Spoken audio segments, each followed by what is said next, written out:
저도 뭐 압구정 청담동에서 40년 가까이 있으면서 요즘 이웃으로 만나든가 요즘 부자라고 하는 사람 만나보면 처음 보는 분들이고 젊은 분들이에요. 작년인가 재작년에 어떤 통계를 보니까 강남에 꼬마 빌딩을 산 사람을 조사를 했더라고요. 했더니 3040이 굉장히 많았어요. 그러니까 신흥 부자가 생겼는 거죠. 그러니까 이거는 뭐 투기를 해서 벌었다기보다는 우리가 한동안 뭐 주식, 코인, 또 테크 이런 게 굉장히 하면서 젊은 분들이 기회가 오지 않았나 그렇게 보고, 지금 성공하신 분들은 굉장히 좀 단단하게 무너지지 않는 것 같아요. 예, 왜냐면은 이분들은 또 재테크 같은 것도 굉장히 잘하시는 것 같아요. 그 사업을 성공하기 위해서 성공은 했지만 이 돈을 지켜야겠다라는 이것이 너무 좀 강렬하다 보니까 어떤 다양하게 어떤 투자 쪽으로도 굉장히 잘하시고 성공적으로, 우리가 연예인 한 사람만 보더라도 우리 집 뒤에 뭐 에테르로 청담이라든가 워너가 있잖아요. 근데 여러분이 알만한 그런 탑 가수들 또 배우가 그걸 샀잖아요. 네. 근데 그분들이 단순히 그 돈을 벌었어. 많이 벌었는데 자기가 투자 공부를 하지 않고 돈을 현금으로만 갖고 있었다.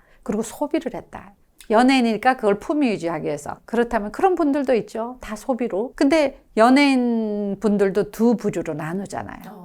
어떤 분들은 남자분인데도 굉장히 그 투자를 잘해갖고 정말 500억, 1000억이 되는 부동산을 보유하고 있는 사람이 있는가 하면, 또 어떤 사람은 한동안 너무나 잘 나갔는데 지금 너무 초라해진 분들도 있다는 거예요. 그 차이가 뭔가, 돈을 버는 것이 중요한 거 아니라 그것을 어떻게 잘 유지하는 공부를 했다는 거죠. 그게 우리가 보면은 돈 공부가 아니겠는가. 그래서 그거는 사업을 하는 사람만 필요한 것이 아니고 직장 다니시는 분, 또 연령에 관계없이 아주 젊은 어린 나이일수부터 해야 된다고 봐요. 빠를수록 좋다. 왜냐? 부동산은 오늘이 제일 싸다는 말이 있잖아요. 그러면 공부를 안 한 사람이 10년 있다가 그때 깨달아서 내가 1000원 주고 샀어요. 근데 10년 전에 똑같은 친구가 공부를 한 사람은 500원 주고 살 거 아니에요. 그러니까 종잣돈 자체가 적게 드는 거죠. 그 차이는 엄청난 거예요. 내일이 없는 거예요. 이건 오늘 이 순간부터 이걸 듣는 순간 시작을 해야 되는 거예요. 보통 어떤 집안의 어떤 경우에는 돈 얘기가 금기시 되는 경우도 있었더라고요. 왜냐면 청담동에 제 아시는 분이 친정 아버지도 변호사였고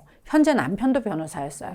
근데 이분이 이제 하루는 오셔서 하는 얘기가 저한테 좀 배우고 싶다는 거예요. 뭐니까 우리 집안에서는 돈 얘기를 할 수가 없었다. 근데 결혼해서 아기 낳고 우리 남편이 좋은 직업을 가졌음에도 불구하고 내가 매일매일 매순간 부딪히는 경제적인 문제들, 이거를 어떻게 헤쳐나가야 되는지 이런 어려움을 당할 때 사실 물어볼 데가 없었다. 그래서 이제 와서야 그것이 얼마나 중요한지를 알았다고 그런 말씀을 하시더라고요. 부자들을 제가 만나보니까 자녀가 아주 어릴 때부터 자연스럽게 이 돈 얘기나 자본을 어떻게 키우는가 이런 거에 대해서 자연스럽게 이게 하나의 문화적으로 된 것 같아요. 저 역시도 우리 아들이 아주 어릴 때부터 그 문제를 가장 중점적으로 얘기를 하죠. 왜냐면은 우리가 옛날에 이 강남이라는 데가 지금은 굉장히 잘 사는 동네잖아요. 네. 옛날에 여기가 다 논하고 밭이었어요. 그런 시절에 사실 거의가 이제 부모의 직업이 농부였잖아요. 그리고 땅 평수도 컸고. 근데 이분들이 자녀들한테 어떤 그 당시에는 뭐 돈교육이라든가 돈공부라는 개념 자체가 없던 시절이니까 과연 그 시대에 그 돈을 물려받은 사람들이 그 돈을 보존했을 수가 있을까? 그래서 저는 3대가 못 간다는 말이 바로 그런 얘기인 것 같아요. 돈 공부가 안 돼 있으면 부모로부터 100억, 1000억을 받아도 사실 그걸 유지하기가 힘들어요. 우리가 부자가 되려면 부자 옆에 가고 친구 따라 강남 간다는 얘기가 있잖아요. 네. 제가 그런 거에 대한 아이디어가 전혀 없어도 내가 어떤 커뮤니티 안에 들어가 있는가, 그 환경이 나를 만드는 거죠. 우리가 오늘 누구를 만나서 어떤 얘기를 하면 그 사람한테 영향을 받는 거예요. 제가 청담동 살면서 만나는 이웃이라든가 성공한 기업가 사업가들이 어떤 문화를 갖고 있는가, 강릉 사람으로서 내가 가정적으로나 환경적으로 아무거를 몰랐다 하더라도 제가 청담동 압구정이라는 환경에 들어옴으로 해갖고 볼 수가 있었죠. 가면 이 사람들은 이렇게 하는구나. 혹시 타고난 금수저이지 않으셨을까 궁금해요, 대표님의 히스토리가. 제가 66살이에요. 한국 나이로. 네. 만으로 65인데 네. 강원도 강릉 사람이에요.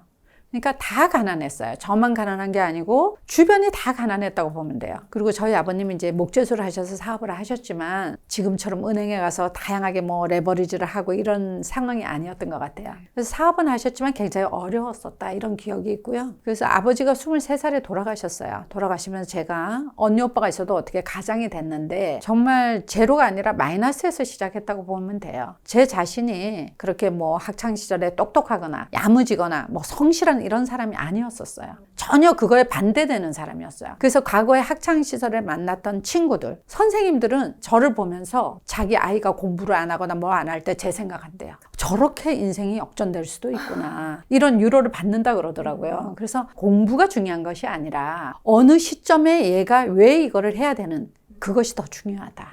그럴 때는 다 누구나 내가 학벌이 없어도 내가 그전에 천덕꾸러기였어도 내가 부모로부터 돈을 받은 게 없어도 상관없는 거예요. 내가 뭐가 되고 싶다. 내가 돈을 벌고 싶다라는 어떤 그 목표가 하나 있으면 그때부터 시작해도 늦지 않아요. 거기서 그때 옷장사 2평짜리 옷가게를 했고요. 했는데 이제 뭐 이렇게 자기가 어떤 사업을 창업한 거잖아요. 여성이 창업을 하는 시대도 아니었어요. 그게 핸디캡이 되는 시대였어요. 여자가 나와서 돌아다니고 이런 게. 그리고 저는 특히 해외 무역을 했잖아요. 해외 무역을 했는데 언어도 잘 알아야 되고 문화도 이해를 해야 되는데 우리가 지금처럼 파파고가 있는 것도 아니고 구글 맵이 있는 것도 아니고 해외 관련된 책이 별로 없었어요.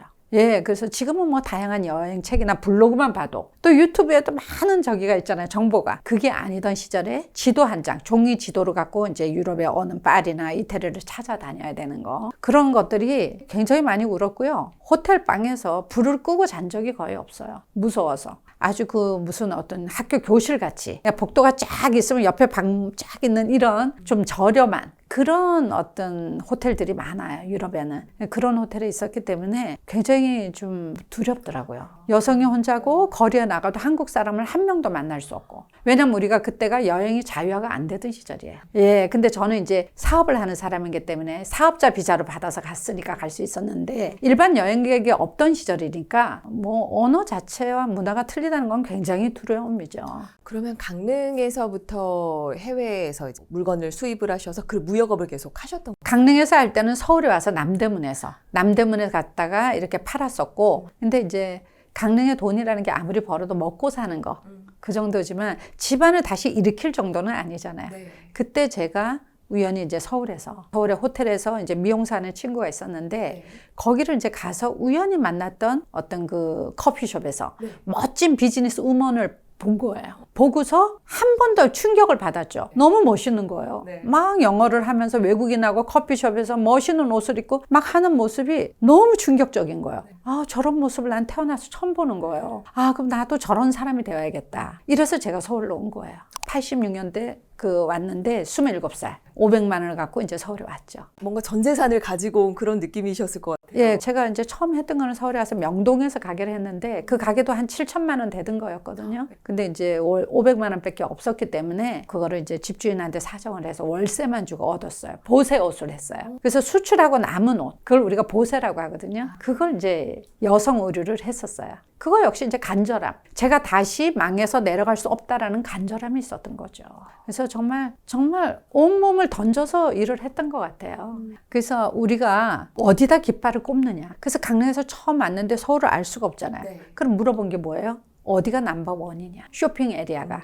그때는 이제 뭐 압구정동이나 다른 데가 이렇게 가로수길 이런 데가 없을 때니까 그때는 명동에서 거의 옷을 맞춰 입던 시절이었어요. 그래서 양장점이라는 게 성행했었어요. 근데 이제 부동산에 가서 보니까 사부의 호텔 1층이 가장 명동 안에서도 노른자더라고요. 그래 보니 왜 그러냐. 수입이 자유화가 안 되던 시절인데 제가 얻으려는 가게 옆으로 100만 원 이상짜리 남성복, 여성복 파는 가게가 있었어요. 아마 그 홍콩이나 이런 데서 보따리로 가져다가 팔았던 것 같아요. 지금으로 말하면 구찌, 샤넬 같은 거겠죠. 네. 하여튼 그런 정도의 옷이 거기서 팔고 있더라고요. 2평짜리가. 그러니까 제가 볼 때는 그 중간 가게가 났거든요. 그래서 이제 돈이 없으니까 이제 집주인을 연락처를 알았는데 그분이 남대문에서 니트 장사를 하시던 분이었어요. 그래서 거기를 찾아가서 한 달 정도 다녔던 것 같아요. 좀 달라고 월세로.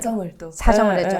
근데 그분이 왜 저한테 줬느냐. 줄 수가 없죠. 근데 그 당시가 이제 군사 정권이어갖고 매일 명동에서 데모를 했어요. 그리고 체류탄 가스가 명동에 그냥 매일매일. 그러니까 명동 가게가 장사를 할 수 없었어요, 그 당시에. 그러니까 가게들이 임대료를 못 냈어요. 그러니까 어떻게 보면 저 역시도 악조건이었죠. 그래서 이제 계산을 이제 보통 월세가 보다 배를 준다 그랬거든요. 계산을 해보니까 하루에 한 10만 원이 안 되더라고요. 그럼 굉장히 큰 금액이에요. 그거를 이익을 남겨야 되거든요. 그러니까 하루도 제가 그냥 보낼 수 없어서 밤을 새워서 도배 같은 걸 했어요. 그 다음날부터 바로 장사를 아침부터 했는데 손님이 한 명도 안 오는 거예요. 그래서 이제 저는 이제 잠 뜬 눈으로 세운 거예요. 아, 이제 끝났다. 옆에가 이래 비싼 옷인데 우리는 싸구려를 팔으니 안 되는구나. 그래서 잠을 못 자는데 제가 이제 생각했죠. 간절하면 두드리면 문이 열린다는 말이 있잖아요. 제가 여기 문구사에 갖고 요만한 하얀 도화지를 샀어요. A4 용지가. 그래서 오늘의 서비스 5,000원. 그게 뭐냐면 미국의 차우스라는 브랜드가 있어요. 거기에 실크 100% 빨주노초 파남보 그런 브라우스를 이제 생산을 많이 했었거든요. 근데 한국에다 이제 오더를 줬는데 그게 미국에서도 엄청 큰 브랜드다 보니까 재고량이 엄청 많이 나오는 거예요. 근데 그거를 제가 1,500원씩 샀어요. 장안평에 있는 공장에 가갖고. 사서 그걸 이제 한 1,000장을 샀는 걸 그걸 그냥 윤도에다가 쏟아 부었어. 이쁘게 안 하고. 창고식으로 그냥 한 거예요. 그러니까 뭐냐면은 옆집이 비싸기 때문에 비쌀 거라는 인식을 없애고 싶었던 거야. 허들을 없애고 싶은 거야. 아니야, 비싸지 않아. 그냥 우리는 그냥 창고형 아울렛 같은 데야. 이런 거를 그때 제가 도입을 한 거야. 2평짜리에서. 그러니까 거기다 싹 써붙이고 그냥 색깔이 너무 예쁘잖아. 빨주노초 파는 뭐. 그걸 이제 딱 거기다 쏟아 부었는데 거짓말 아니고 사람이 줄을 서는 거야. 줄을 서는데 입어보지를 못해. 사람이 너무 많이 밀려. 가게가 2평이잖아. 그러니까 못 입어보는 조건에 5,000원에 파는데 그날부터 정말 돈 세는 기계가 있어야 할 정도로. 아, 정말 돈벼락을 맞았어요. 정말로. 돈벼락을 맞아서 아, 이게 강릉에서 했던 그 아이디어가 여기도 되는구나. 근데 제가 지나서 보니까 한국에서 되는 게 외국도 되더라고. 장사의 기본은 다 똑같더라고요. 강릉에서 식구들이 엄마는 아팠거든요. 동생도 있고 이러니까 먹고 살아야 되니까. 그러니까 포기를 절대 할 수 없다는 게 나에게는 어떤 실력이라고 봐야 돼요. 물러설 수 없는 거예요. 무조건 뚫고 가야 되는 거야, 그 벽을. 우리가 살아가면서 수많은 벽을 만나잖아요. 근데 어떤 사람은 아, 벽이야. 그것도 옹벽이야 하고 딱 주저앉잖아요. 근데 정말 간절하게 아니야, 이건 기필코 해낼 거야. 그러면 어떻게 됐어요? 그 벽이 문이 된다는 거예요. 문이 되고 열려서 내가 나갈 수가 있고 또 문이 아니면은 돌아서 샛길로 갈 수 있는 거예요. 수많은 사람들이 제가 인스타를 17만 명 이제 그 팔로우가 있잖아요. 근데 많은 댓글을 받아요. 지금도 봤는데 보면 다 포기하겠습니다. 이제 더 이상 견디지 못할 이런 게 굉장히 많아요. 그러면 안 된다는 거지. 왜냐면 샛길로 가면 돼. 샛길로. 길이 있는 거예요. 정신을 바짝 차리면은 그게 보여요. 왜냐면 저는 어쩌다 한 번 명동에서 그것을 극복했다 해서 이런 말씀을 드리는 게 아니에요. 수십 번, 수백 번의 그런 거를 그 벽을 만났을 때 똑같은 방법으로 기필코 이것을 해내겠다. 예를 들어서 제가 무역센터에 사무실 있을 때 굉장히 어려운 적이 있었어요. 어려운 적이 있을 때 제가 이걸 뚫고 나가지를 못해.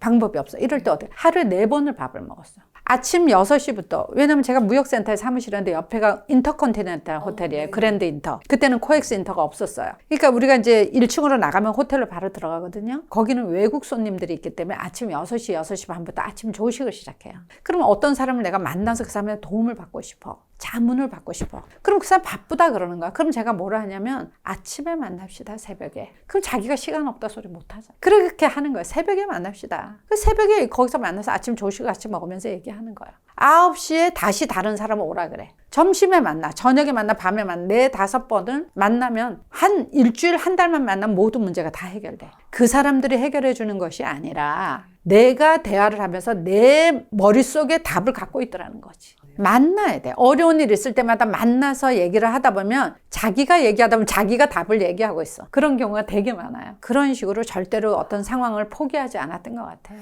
우리가 신념이라는 게 나는 이게 될 수 없어. 나이가 많으니 안 돼. 돈이 없으니 안 돼. 나는 학벌이 없으면 안 되라는 그런 신념은 굉장히 위험하다. 제가 해외 무역을 시작할 때 직장 생활을 한 번도 해본 적이 없고 무역회사를 다녀본 경험도 없어요. 무역회사를 안 다녀봤는데 어떻게 비즈니스 레터를 쓰고 서류를 하고 하겠어요. 그렇지만 저는 2가지 타입이 있더라고요. 사람들 보면. 어떤 사람은 뭘 시작하기 위해서 준비 기간이 너무나 길어. 무역을 하고 싶어. 그럼 무역학과를 가서 4년을 다녀. 아니 이거 부족한 것 같아. 대학원을 2년을 다녀. 6년. 나와서 무역회사를 또 다닙니다. 그리고 영어학원을 열심히 다녀요. 그리고 무역회사 하는 사람 몇 명이 될까? 0.1%도 안 됩니다. 전공대로 사는 사람 별로 없습니다. 맞아요. 우리나라에. 저 같은 경우는 어떻게 하냐면 저질러 놓고 해 나가면서 배우면 거야. 우리가 명동에 가보면은 이 노점상 아저씨가 외국인들이 굉장히 많이 오잖아요. 한류 팬들이. 그분들 옆에서 가만히 지켜보세요. 다 팔고 있잖아요. 그분이 영어를 잘해, 일어를 잘해. 랭귀지라는 거는 언어, 입으로만 하는 게 아니야. 바디 랭귀지도 있잖아요. 소통이 다 되는 거예요. 문제는 내가 이 비즈니스를 왜 해야 되는지, 또 내가 이 비즈니스에 대해서 얼마나 잘 알고 있는지, 경험이 있는지, 그게 더 중요한 거예요. 물건을 보는 눈, 이것을 파는 능력, 이게 더 중요한 거지. 나머지 조건은 요즘은 좋잖아요. 레버리지. 내가 못하는 부분을 레버리지해서 뭐 자코리아, 알바몬 얼마나 많아요. 그런 마음은 없으셨어요? 뭐 조급함이라든가. 얼마 전에 우리 아들이 저한테 물어보더라고요. 인스타 릴스를 만들다고 실패담을 좀 하나 하고 싶대요. 가만히 생각하니까 40년 동안 실패가 한 번도 없더라고. 근데 실수는 엄청 많더라고. 실패는 왜 없었겠어요? 될 때까지 했으니까. 실수는 결국은 조급함이었다. 왜냐하면은 해외 무역을 할 때 제가 지금 1,000만 원을 벌어요. 그러면 이제 어느 날 갑자기 누가 나한테 좋은 오파가 와. 아, 이런 물건이 있는데 현금을 주고야만 살 수 있는데 너가 당신이 여기 싱가포르 올 때까지는 시간이 걸리니까 이걸 지금 잡아야 돼. 그럼 성급해서 제가 캐시를 갖다 TT베이스라고 현금 송금을 하는 거예요. 갖고 도망가는 거죠. 근데 내가 돈이 많을 때, 내가 한 10억이 있을 때 한 몇천만 원 사기당하는 거하고 내가 3천만 원 있는데 2천만 원 사기당하는 건 다르잖아요. 파산으로 가는 거잖아요. 이런 무모함이 어디서 나오느냐? 욕심. 빨리 벌어야겠다. 빨리 성공해야겠다는 조급함. 그게 사실 젊은 시절에 가장 조심해야 될 부분이에요. 그래서 그런 것들이 굉장히 많죠. 근데 그런 거 역시도 하여튼 뭐 어떻게 하든지 이것을 이겨내야겠다. 근데 그 이겨내는 것이 이겨내야겠다라는 것을 결심하는 순간 힘이 100이 드는 게 아니고 한 70밖에 안 들어요. 왜 안 되냐면은 그까지 오는데 제가 노력과 경험이 있잖아요. 그래서 다시 뭔가를 시작할 때는 70만 되는 거예요. 경험이 굉장히 중요하다. 경험의 점을 많이 찍어야 된다는 게 바로 그거예요. 처음에 100의 노력이 필요했으면 그 다음에 90, 80 해가는 과정은 힘들지만 마음적으로나 어떤 여유, 아 이거는 이렇게 흘러갈 거라는 거는 다 보이는 거죠. 그게 달라진 거예요. 그전에는 안 보여요. 아 이게 내가 이렇게 하는데 이게 보일까? 끝이 안 보이니까 힘든 거예요. 깜깜한 밤을 내가 걸어가는 거야. 내가 이게 어디로 가는 길일까? 제대로 이게 운전을 해서 가고 있나? 힘들죠. 사람이 그러면 끈기를 갖고 지속하기가 힘들어요. 보이지 않으니까. 근데 지금 저는 뭘 시작하면 끝이 보여. 이렇게는 갈 거야. 부족해도 여기보다 조금 전에까지 떨어지도록 결과를 알 수 있어. 이게 딱 그림이 보이는 거예요. 그건 왜 그러겠어요? 40년이라는 무수한 점, 그런 실수들, 더 이상 실수하지 않겠다는 걸 미리 경험을 했잖아요. 그러니까 지금은 실수가 거의 없죠, 제가. 그러면 그때 그 실수 같은 경우는 그 정도의 손해라고 하면 어느 정도의 손해라고 지금? 전 재산을 다 이렇게 잃어버린 경우가 많이 있었죠. 이태리의 티지아나라는 여자가 한국 사람들이 이런 걸 알기 때문에 그걸 노리고 나한테까지 보낸 거예요. 근데 물건이 안 와. 쫓아갔죠. 못 잡아. 우리나라는 국제 분쟁을 할 수 있는 그 기구가 있는데 전혀 그 역할을 못하고 있어요. 그래서 혹시 여기 계시는 분 중에 해외 무역을 하시는 분들이 있으면 이거 꼭 참조를 하셔야 돼. 이거는 개인이 조심해야 될 문제지 누구도 책임을 지지 못해. 한국 안에서도 책임 못 지는데 국제적으로 힘들어요. 실패가 아니고 실수라고 단어를 정의하신 아마 이유가 있으실 것 같아요. 극복을 해야 할 거니까. 어떤 경우가 저는 우리 아들한테 또 저 자신한테 이런 얘기를 많이 해요. 샴페인을 터뜨리지 말자. 어떤 좋은 일이 있을 때 절대 샴페인을 터뜨리면 안 돼. 우리가 주식을 하시는 분들 계시잖아요. 주식이 맨날 우상향하나요? 여러 가지 수만 가지 이유로 떨어지잖아요. 업앤다운이 있는 거예요. 인생에도 그래요. 인생의 문제도 파도처럼 오는 거예요. 이제 파도가 왔구나 어떻게 하지 하는데 그건 파도에 불과한 거야. 그 다음에는 허리케인이 오고 토네이도가 오는 거예요. 죽어야지 끝나는 인생의 문제들이 계속 끊임없이 오는 거예요. 근데 내가 좋은 일이 좀 있어? 조금 성공을 했어. 내가 그 성공에 취해서 돈 좀 벌었다고 카드를 갖다 막 끌고 좋은 차 타고 막 술에 그냥 수백만 원 쓰고 많죠. 그런 경우가. 그럼 어떻게 되겠어요? 그 돈이 수도꼭지에 물 흐르듯이 틀어놓으면 계속 올 거라고 생각하잖아. 그게 아니에요. 그 수돗물이 마른다니까요. 마르고 딱 돌아서서 내 돈 어디 갔어 하면은 그 돈은 없어진 거예요. 그리고 다시 그 돈을 벌려고 한다면 제로에서 시작해야 되는 거예요. 근데 그 사람의 소비 수준은 이만큼 올라가 있기 때문에 힘든 거예요. 좋은 일을 입으로 발설하면 안 되는 거야. 친구한테도 하지만 누구한테 자기만 알고 있으면 되는 거야. 요즘에는 또 이런 얘기가 있어요, 대표님. 21세기에는 부의 사다리가 없다. 자신의 노력과 경험과 능력으로 자수성가? 성공할 수 있다고 생각하실까요? 지금은 너무 좋은 시대에 살고 있어요. 그러니까 저는 뭐라고 표현하냐면 전 국민이 하나의 창업을 아니 10개의 창업도 할 수 있다. 그리고 누구에게나 공평한 기회가 주어졌다. 우리가 과거에 이제 하버드나 서울대를 입학한 사람을 보면 부모의 학력, 부모의 재산 그거를 조사한 게 있더라고요. 근데 굉장히 부잣집 애들이 하버드로 많이 들어가더라고요.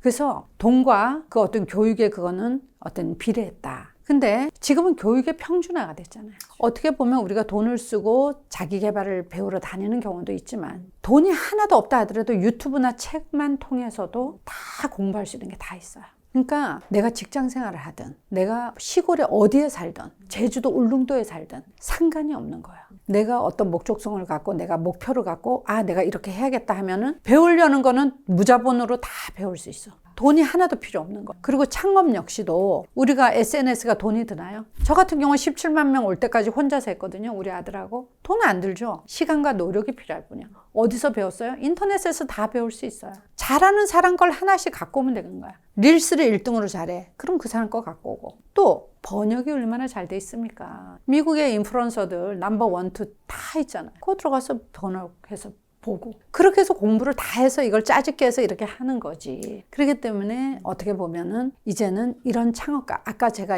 시작할 때 말씀드렸듯이 많은 그 SNS 하나로 억만장자가 굉장히 많이 나올 거라는 걸 저는 이걸 하면서 실감했어요. 왜 그런 생각을 하냐면 누군가는 저한테 이런 얘기를 해요. 이젠 쉴 때가 되지 않았냐고. 이젠 먹고 살만 하지 않냐고. 근데 그 질문 자체가 잘못됐죠. 우리 100세 시대는 평생 현역의 시대에 살고 있잖아요. 돈의 문제가 아니라 우리가 평균 50대에 은퇴를 한대요. 은퇴를 한다고 보면 나머지 50년은 그러면 꽃감 빼먹듯이 그것을 벌어놓은 돈을 쓰고 살 것인가? 그건 아니라는 거예요. 그리고 우리가 50년을 아침에 일어나서 하루에 어떤 투두 리스트가 없이 내가 그 다음날 뭘 할 거라는 계획성이 전혀 없이 어떻게 매일 사냐? 50년은 어떻게 살겠어요? 그거는 굉장히 힘든 일이에요. 어떻게 보면 나가서 일하는 것보다 더 힘든 거라고 보셔야 돼. 그러니까 현역으로 일을 해서 자기 성장이 멈추는 삶은 나는 죽은 목숨이라고 봐요. 그렇기 때문에 성장은 살아있는 그날까지 계속해야 된다. 그 배움을 통해서. 그래서 오늘의 내가 어떤 이력서를 하나를 스스로가 썼다고 하면 해가 바뀌잖아요. 그럼 2025년 돼서 그 이력서에 한 줄이라도 더 써 있는가? 그것이 나는 성장이라고 보는 거예요. 그래서 그런 자기 점검이 필요하다. 지금 시대에는 그렇게 이제 보고 있어요.